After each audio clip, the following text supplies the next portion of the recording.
While Buffalo Bill put tales of the heroic West on parade, a young professor came down to the World's Fair with a new way to tell the same sort of story, but with data. Frederick Jackson Turner from the fledgling University of Wisconsin presented his thoughts to the American Historical Association. His thesis would come to be called the single most influential piece of writing in the history of American history. Turner starts this famous essay by quoting the Census Bureau, which interestingly in 1890 declares for the first time that there is no longer a visible frontier line on the demographic maps that the census is producing. Up until that time, if you drew a map of where people were and were not living in the United States and drew a line in areas that had more than 2 people per square mile or less than 2 people per square mile, there was a very clear demarcation between those two. From 1790 on, that line had been moving steadily westward. Thomas Jefferson had speculated that to fill the vast open spaces of America, it would take 100 generations. It took about 80 years. By 1890, people had settled throughout the Western territories, and a clear frontier line could no longer be drawn. Turner sees those maps and says, wait a second, something important is happening here. Something radical is changing in the nature of the American experience. The frontier line is ending, and therefore the first chapter of American history has come to a close. Turner believed that creating a nation out of the wilderness yielded character traits that were unique to Americans. Coarseness and strength, acuteness and inquisitiveness, that restless, nervous energy, that dominant individualism which comes with freedom. These are the traits of the frontier. This expansion westward with its new opportunities, its continuous touch with the simplicity of primitive society, furnishes the forces dominating American character. Frederick Jackson Turner, 1893. Turner grows up in this little town in central Wisconsin called Portage, and he tells the story of that town as a kind of microcosm of this American melting pot that he thinks of as the frontier. You can't actually read the Turner Frontier essay in 1893 without seeing that what he's really doing is taking the story of Portage, Wisconsin, and mapping it onto the American map, so it becomes the story of all of America. Turner is picking up on an idea that is very much around. A lot of people are commenting on it. The frontier is closed. The country's industrializing. The place of the greatest growth, quite obviously, is in the cities. We're now becoming a country of cities and of bigger cities. Immigrants are pouring in from Europe, and there's all this concern. What's happening to us? What are we becoming? Where now could the seeds of liberty be planted? For Turner, the frontier meant social and economic freedom, and he worried that with its closing, America would become more like Europe. Turner believed in what is now called American exceptionalism. His emphasis on the frontier was an emphasis on something which he thought of as unique to the United States, and therefore helping to explain why the United States was a more egalitarian society, why it was a more open society, why there was more social mobility in it, and this in turn affected the class structure. And that, made Turner a social scientist, if you will, or closer to the ways in which social scientists operate.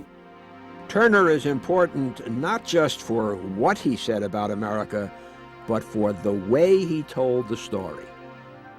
Turner really is one of the very first American historians who conceives of his intellectual activity as a social science.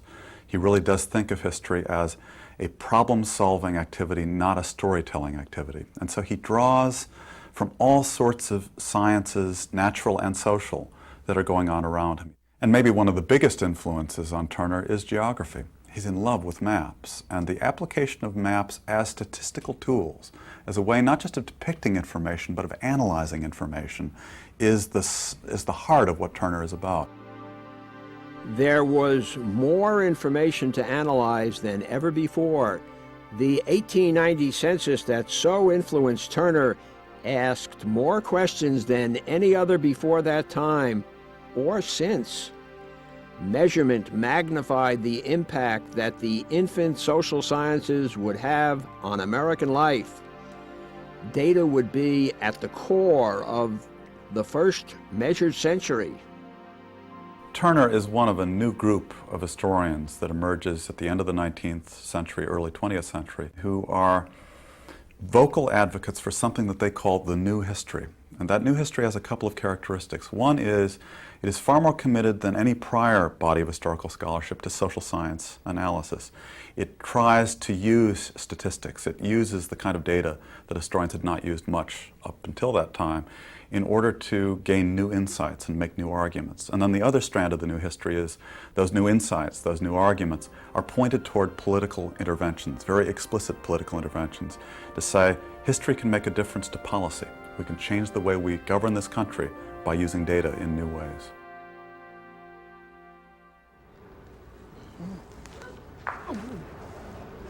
Bella Boccia. So a new history based on data and social science was linked to politics from the very start. A social science controversy surfaced in a policy arena most Americans today would find antisocial and unscientific. For just as Turner was warning of the closing frontier, a new wave of immigrants from Southern and Eastern Europe was coming into neighborhoods like this one, Little Italy, here in Baltimore. The immigrants brought their languages, their cultures, and their talents. But at the turn of the century, a school of thought now called scientific racism used the tools of social science to label the newcomers as unfit for self-government, unable to become real Americans, and in fact, biologically inferior. Here's how the field of play was set up at the time.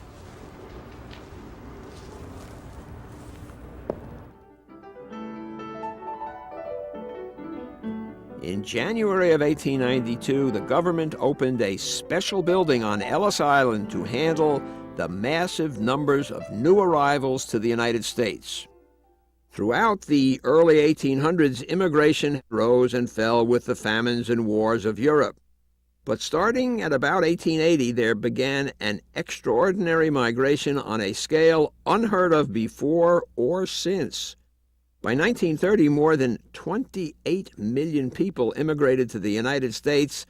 That's on a base population of only 50 million people in 1880. Each year between 1905 and 1907, more than 1 million people entered the country. At the peak of immigration, almost 15% of the national population was foreign-born. In many cities, immigrants made up more than 50% of the population. The American economy was usually booming, and workers came from all across Europe, drawn by the promise of jobs and by something else. The overwhelming number of immigrants who came to the United States in the late 19th and early 20th centuries were really in search of economic opportunity. But they were also concerned, and this was especially true of minority groups in parts of Southern and Eastern Europe, in political liberty. The ability to participate in the political system, to function in the world without the oppressiveness of a totalitarian regime. The pull of the United States and its attitude of religious liberty was very, very great. Through the early 1800s, immigration to America had looked like this: primarily English, Scottish, German, and Scandinavian. But between 1880 and the 1920s, the flow changed.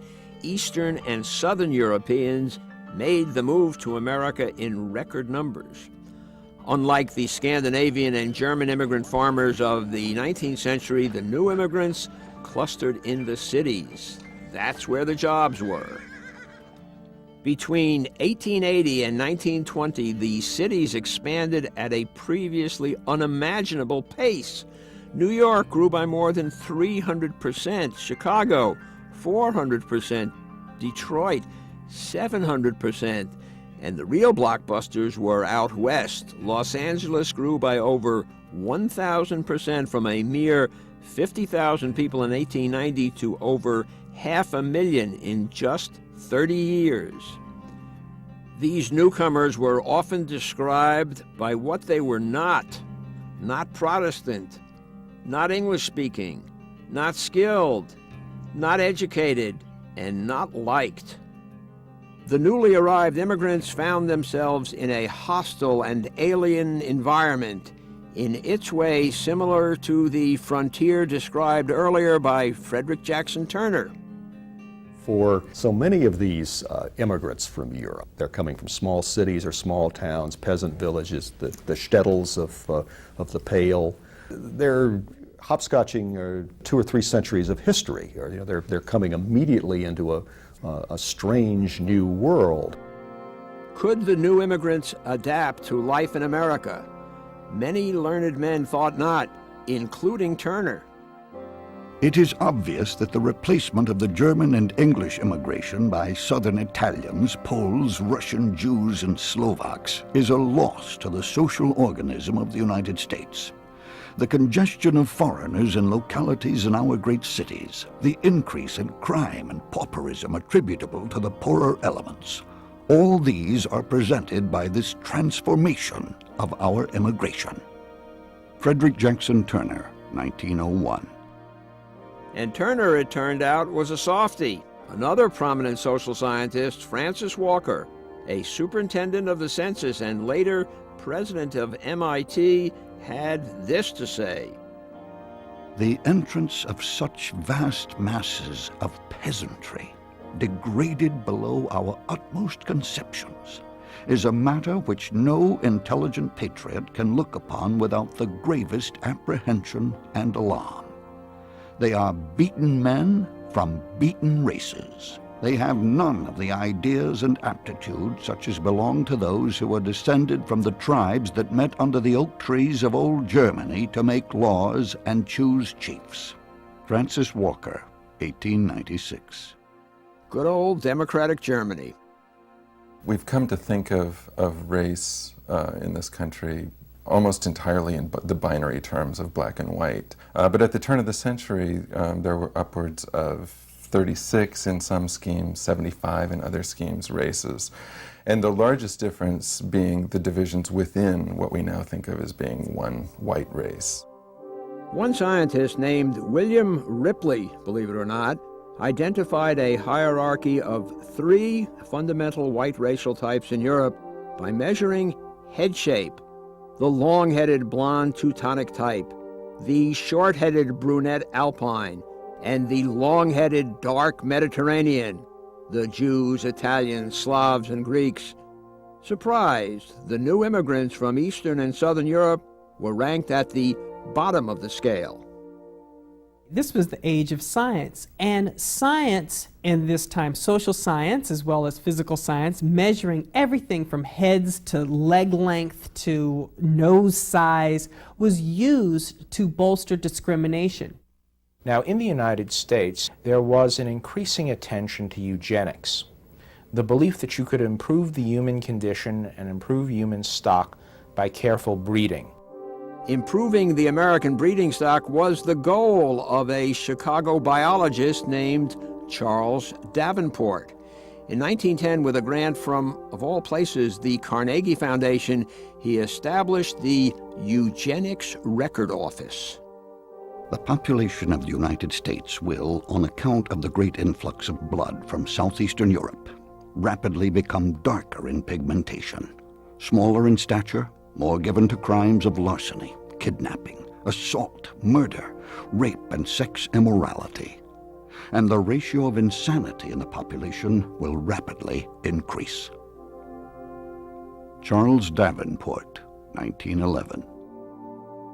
For eugenicists like Davenport, race and character were fixed and immutable. Biology was destiny.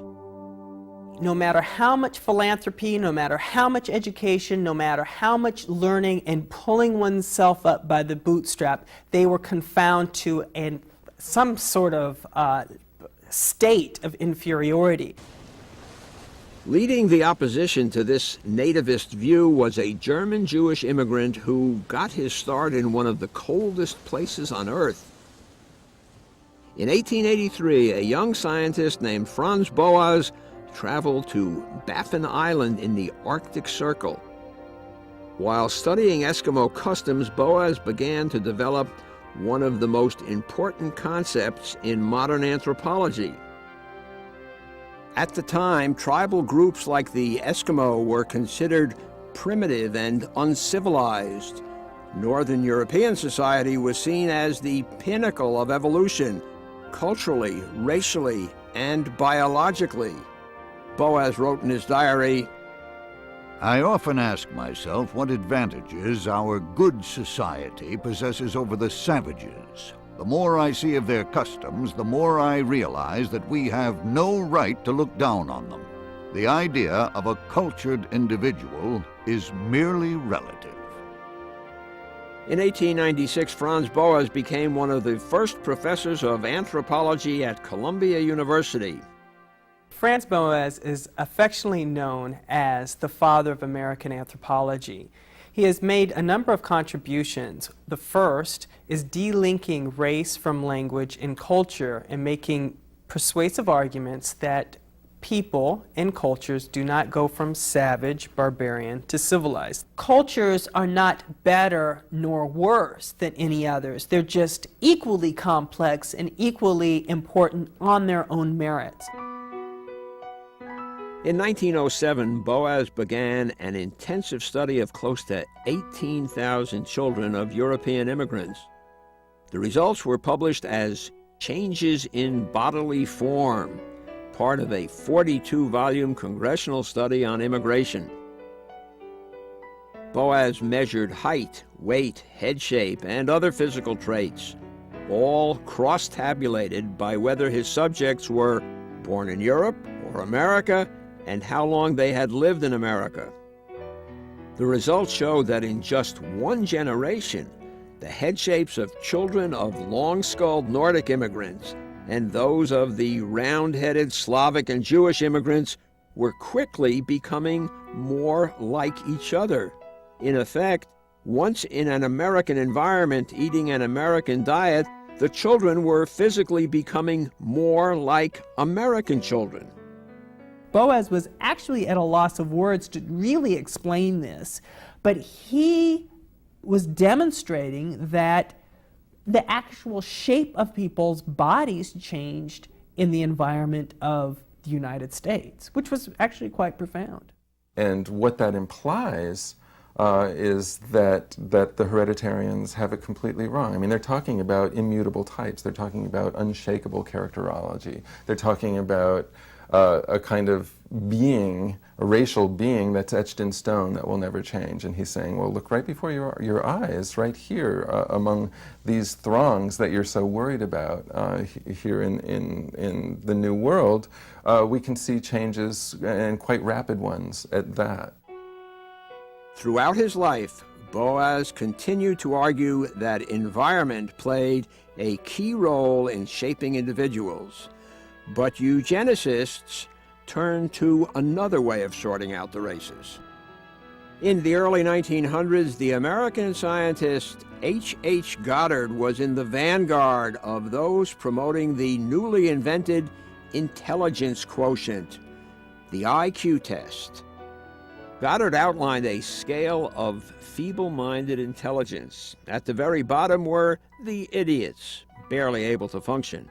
Next came imbeciles, mentally 4 to 10 years old and capable of only simple tasks. And Goddard added another stage, just on the edge of normal intelligence, the moron.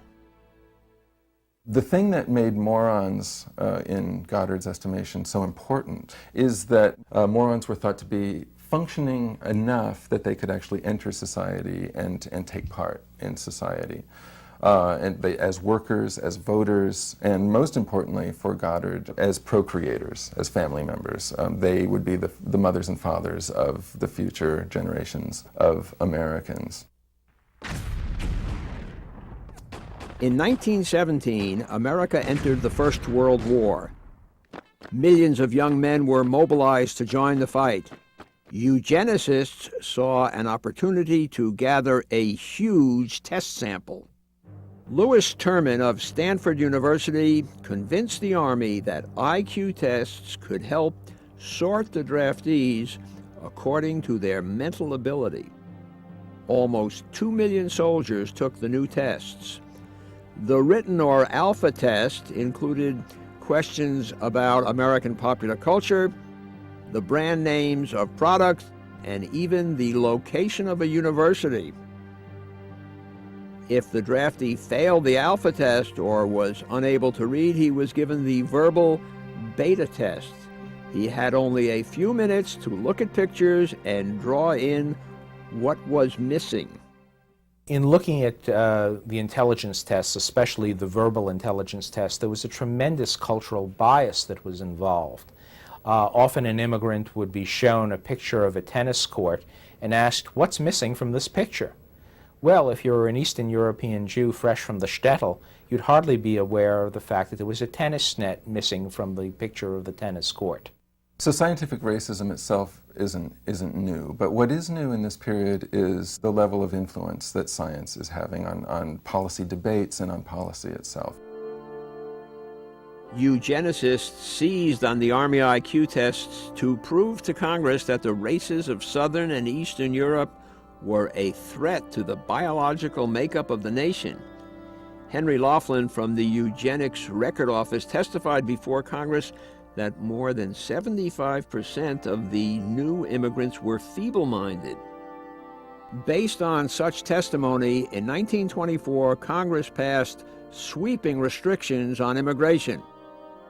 The new law set quotas for incoming immigrants equal to 3% of the number of a given nationality living in America in 1890, 35 years earlier. By going all the way back to 1890, it cut out from the calculations all of those millions who had arrived after 1890. What it does, in fact, is cut out exactly the people who eugenicists were the most afraid of. So while it's called a National Origins Act, it really is very much a racial origins act. Following the 1924 Act, immigration slowed way down until well after the Second World War. If many Americans didn't like immigrants, many immigrants did like America. Some, in fact, were ecstatic. In 1908, at the height of immigration, the most popular play on Broadway was called The Melting Pot. Written by Israel Zangwill, an immigrant playwright and political activist, it became a box office smash. America is God's crucible, the great melting pot where all the races of Europe are melting and reforming. Here you stand, good folk, in your 50 groups with your 50 languages and histories, and your 50 blood hatreds and rivalries. A fig for your feuds and vendettas. Germans and Frenchmen, Irishmen and Englishmen, Jews and Russians, into the crucible with you all. God is making the American. Zangwill knew what Franz Boas knew. In time, most immigrants become Americans. It has nothing to do with biology and everything to do with liberty.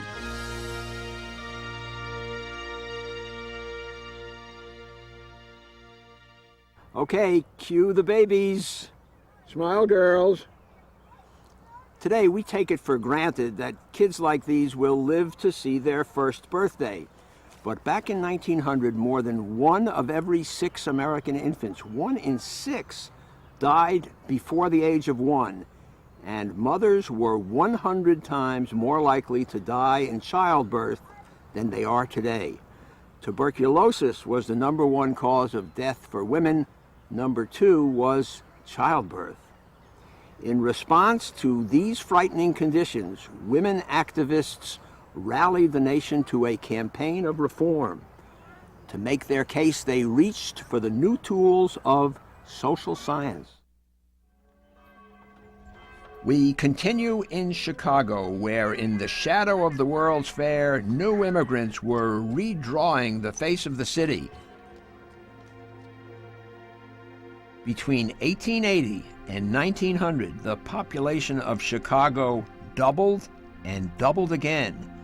The proportion of the city's residents who were foreign-born or first-generation American was 78%. Cheaply built tenements defined the landscape.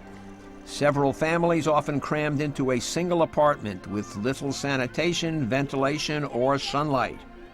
Disease often spread rapidly in the densely populated neighborhoods. The death of an infant from cholera, tuberculosis, and even simple diarrhea was a common fact of life. Horrified by the conditions in the city, small groups of university-educated women began volunteer organizations called settlement houses. These dormitory-like homes provided a place where middle and upper-class women could live and work in the heart of the poorest city neighborhoods. The voluntary efforts were a way that women were encouraged to identify the city as their larger home.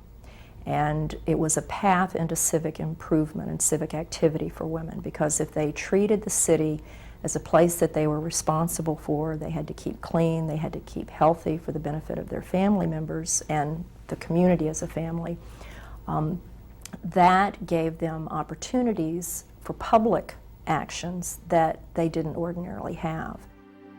One of the first and most important of these settlement groups was Hull House in Chicago. It was founded in 1889 by the 29-year-old daughter of abolitionists, Jane Addams. The streets are inexpressibly dirty. The number of schools inadequate. Sanitary legislation unenforced. Hundreds of houses are unconnected with the street sewer. The older and richer inhabitants seem anxious to move away as rapidly as they can afford it. They make room for newly arrived immigrants who are densely ignorant of civic duty. Jane Addams, 1891. For the next 45 years, Addams led Hull House in aiding and educating their immigrant neighbors. One young boy who took his first music lessons at the settlement house was the son of a poor Jewish tailor, Benny Goodman. In 1893, Hull House was hired by the Illinois Bureau of Labor to gather statistics on wages. The women canvassed the entire neighborhood, door to door, with a detailed survey. The collected data formed the basis of a landmark book, Hull House Maps and Papers, published in 1895. Using detailed, color-coded maps, the volume breathed life into dry statistics. And the map showed you, for any building, the wages of the residents in that building, and then another map showed you the nationalities of the people in that building. So you could look and see block by block, even building by building, where wages were falling out and which nationalities were stacked next to each other in this ward. The nationalities map showed 18 different ethnic groups in the 1/3 square mile neighborhood around Hull House. Italian families, marked in blue, clustered to the north, and Poles and Russian Jews, noted in red, lived to the south. The neighborhood even had its own red light district. The lots in white indicated brothels, most of which were occupied by native-born women, both white and black, not by immigrants. The wage map showed the average income in the area was only about $7 a week. That's like a family at the end of the 20th century living on about $7,000 a year. The lots in black show that most Italians made less than $5 a week and were unemployed much of the year. And one of the things that the women at Hull House were very anxious to demonstrate was that the people in their neighborhood were not vicious, that they were not drunken, lazy bums, but were impoverished because of low wages, because of the conditions in which they worked. They thought that poverty was not a result of sin, but rather a result of social conditions, and that it was society's responsibility to address poverty, both the living conditions and health and welfare. Hull House Maps and Papers used data to make a case for political action.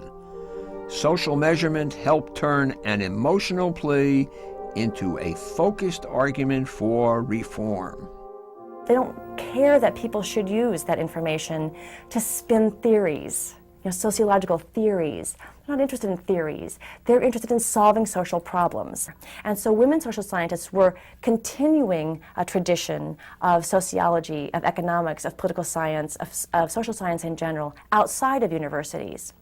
And that stream of social science thought, that stream of social science practice, continued to marry moral imperatives to the collection of data.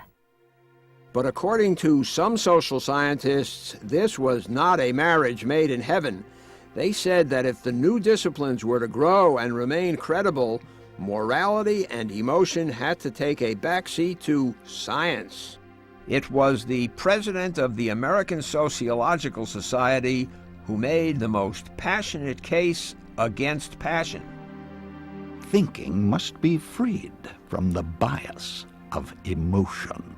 There must be eliminated all the associations that disturb the connection between the thinking and the data.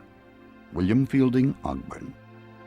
Ogburn had refined his views while teaching at the two institutions that led the way in the new field of American sociology, Columbia University and then the University of Chicago, just a stone's throw away from Hull House, at which he occasionally threw stones. Desire has a strong selective influence in causing particular data to be noted and other data not to be noted. Theories suggested by such facts have a strong probability of being untrue in varying degrees, offering false solutions. But for Jane Addams and the women activists, collecting data was more than just an academic exercise. Women did not have the national right to vote. Numbers were a source of power. Armed with statistics, women's groups mobilized across the country. There were millions, literally millions of women involved in progressive reform activities in the early 20th century. Women not only in the settlement movement, but women in organizations like the General Federation of Women's Clubs, in the Women's Christian Temperance Union, the Daughters of the American Revolution, some groups that we much later would associate with conservatism, not progressivism, were in the early 20th century very much a part, in fact central, to progressive reforms. And in 1912, Congress created the Children's Bureau under the Department of Labor. Jane Addams and her network of women's groups persuaded President William Howard Taft to appoint a woman as chief of the Bureau. Julia Lathrop became the first woman to head a federal agency. One of the original residents of Hull House and a co-author of Maps and Papers, Lathrop firmly believed in the power of data. We do not know how many children are born each year, or how many die, or why they die. We need statistics of nativity and mortality. Homeless and neglected children are going to be better cared for, because we're going to do more for all children as we begin to know more about the problems of childhood in general. Julia Lathrop, 1912. The Children's Bureau studies revealed that infant death was often caused by unsanitary conditions, contaminated water, and by the lack of adequate health care. In homes without running water, infant deaths were 40% higher. And as the father's income fell by half, infant mortality doubled. Lathrop searched for an approach that would be both helpful and politically feasible. She decides that the education of pregnant women and new mothers would be one of the ways that she might help to decrease infant and maternal mortality. So she mounts an educational campaign to help women learn about the value of prenatal care, for instance, about the kinds of nutrition that pregnant women need to have, the kinds of exercise that they need to have in order to have a healthy delivery. And she mounts an educational campaign about the healthiest ways to raise babies. Lathrop rallied her grassroots network to lobby for an expansion of the Children's Bureau. And in 1920, Congress passed the Shepherd-Towner Maternity and Infancy Act. It would become a model for much of the social welfare legislation of the 20th century. Itinerant nurses sought out pregnant women and new mothers, setting up wellness tents, examining babies, and educating their mothers.